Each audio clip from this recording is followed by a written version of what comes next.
ইরানের সাবেক সর্বোচ্চ ধর্মীয় নেতা আয়াতুল্লাহ আলী খামেনির মরদেহ ইরাকে পৌঁছেছে। নাজাফ আন্তর্জাতিক বিমানবন্দরে ইরানের প্রেসিডেন্ট মাসুদ পেজেশকিয়ান এবং ইরাকের প্রধানমন্ত্রী আলী আল জাইদি তার কফিন গ্রহণ করেন।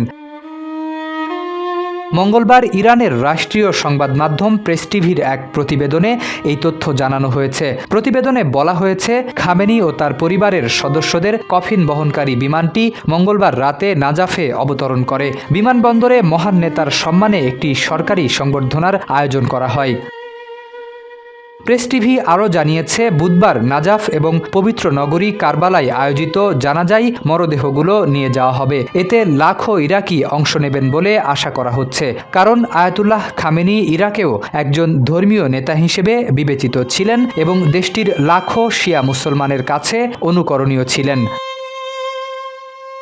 দেশটিতে খামেনির জানাজা উপলক্ষে বুধবার সরকারি ছুটি ঘোষণা করা হয়েছে। এর আগে রোববার তেহরানের গ্র্যান্ড স্কোয়ারে খামেনির প্রথম জানাজা অনুষ্ঠিত হয়। এতে ইরানের অন্যতম শীর্ষ ধর্মীয় ব্যক্তিত্ব আয়াতুল্লাহ জাফর সুবহানি জানাজার নামাজে ইমামতি করেন।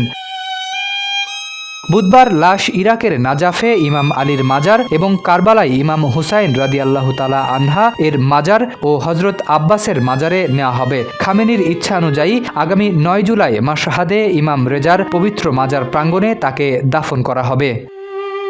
শরীফ উদ্দিন, ইত্তেফাক নিউজ।